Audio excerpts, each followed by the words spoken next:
Hi, everyone. Good morning, good afternoon, depending on where you are. Good night. My name is Catherine Mattice Gundel, and I am the founder and CEO of Civility Partners. And today I have one of my own personal heroes here with me today, Kimberly Young McClear. And Kim is an active duty Coast Guard officer. She's a doctor in systems engineering, and she is married to the lovely Gail Young McClear. And Kim has quite a story, and a lot of it is on her website, Coast Guard Right the Ship.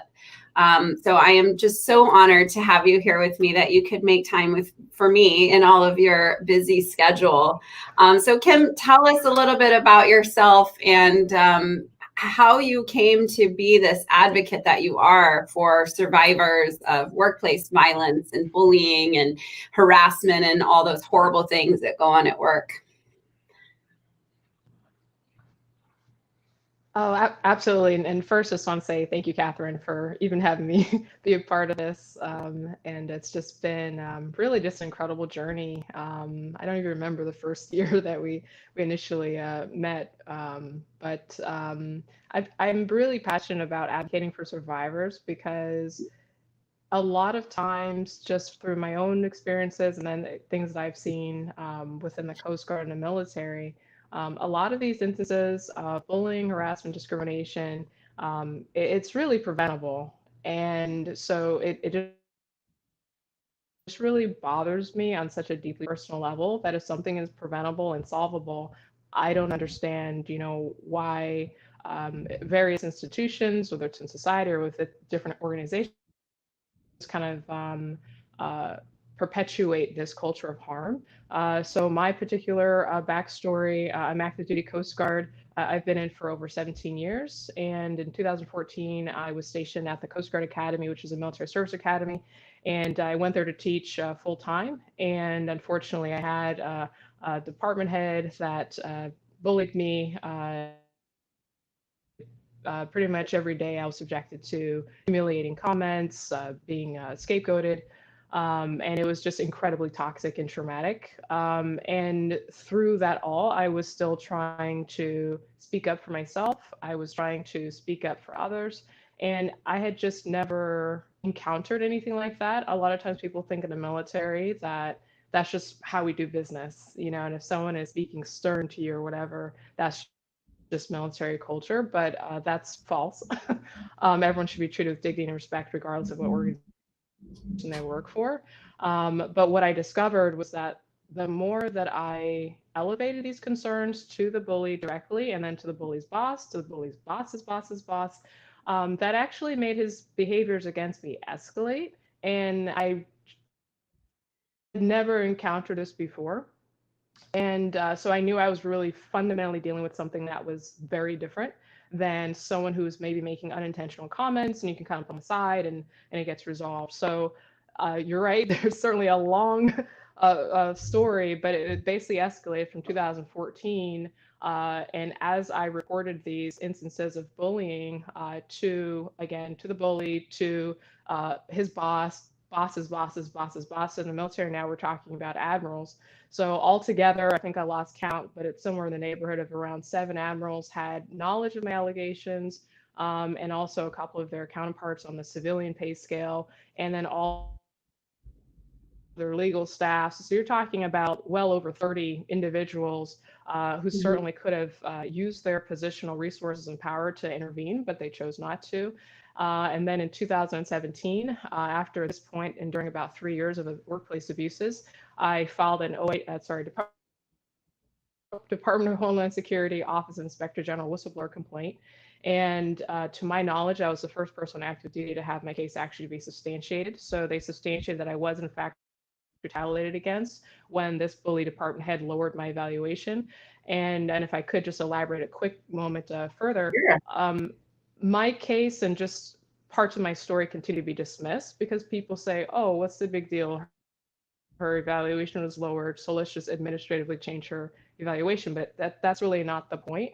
It's about the abuse that I endured for more than 4 years. And after this is, I think, true for probably anyone, but certainly true for me, when when I spoke up, again, the behaviors are escalating. It wasn't just behaviors of the department head, it was also the institutional culture that was really just putting its whole weight on me to say she needs to be silenced. And unfortunately, they were willing to violate the law to attempt to silence me, because I'm talking to you now, so they weren't 100% successful.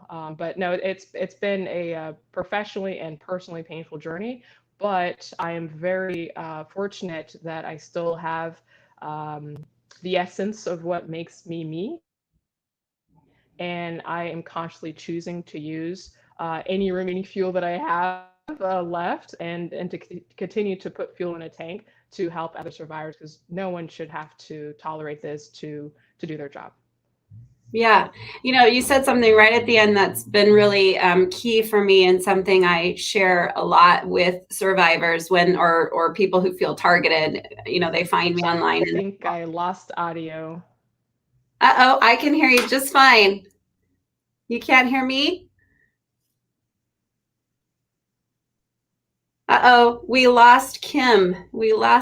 She's hopefully coming back. She's in the dark. There she is. Are you hearing me now? I apologize. Yes, I am. Can you hear me? For some reason, I'm not hearing you. Uh-oh.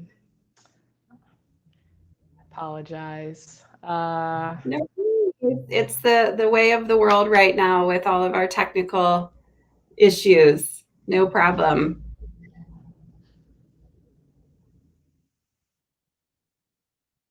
We'll see if we can get her to come back while she's working on her technical stuff.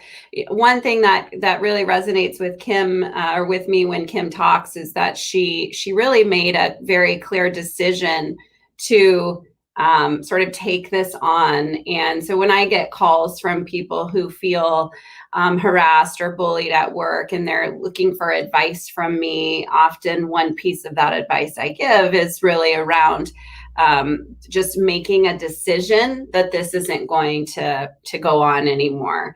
And you may or may not know this about me, but I have a book out that I worked in tandem with Kame McClure Dunn, and she and I put together a collection of stories on behalf of the National Workplace Bullying Coalition, which is a nonprofit that I helped found. And we collected these stories and put them in a book, and happy to highlight where you can get that book here in my comments. Hopefully Rebecca, my wonderful teammate, is online and can post the link to where you can get that book on Amazon. But the one theme in this book, which is called, what is it called? It's got a long title, Stand Up, Speak Out Against Workplace Bullying. And it's got 23 stories in it. From people who survive bullying. And one thing that all 23 stories have is that the people telling the story really made a decision, and that was the real turning point for them, that they were going to change. And that decision could be that they decided to leave. It could be that they decided to stay there and fight. It could be that they decided to start a nonprofit or a business, so it's if you're listening and you are someone who's dealing with workplace bullying or harassment, if you're trying to figure out what your next steps are, truly the next step is to make a decision about how you're going to get control back and then act on that. Let's see, I have some comments here. I was surprised to learn that people who are high performers are ideal targets. I thought it would protect me, but it didn't.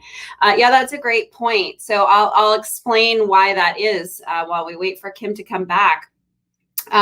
People who engage in bullying behavior often do it because they are highly stressed individuals. They're highly anxious about being competent and making sure their team is competent. And they're highly anxious about success for themselves, for their teams, and for the organization. And so high performers sort of threaten that anxiety around competence, because if you're a high performer and this individual feels threatened by the attention you get for being a high performer, then they start to sort of lash out at you. On the flip side, if they think you're doing things differently than how they want it to be done, in their mind that threatens the competence and the success of the team.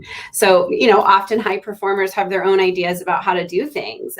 They have their own ideas about how to be more efficient in a process, what have you. And so somebody who's engaging in bullying may feel that is, threatening their competence. Let's see if we can get Kim to come back in. She's rejoining on another device. Let's see. Yeah, it is definitely embarrassing and shocking to learn when you are a target. That is for sure. So what I'm going to do is I'm going to end this broadcast while Kim figures out her technology situation, and we'll be back shortly. So let's see if we can get her back.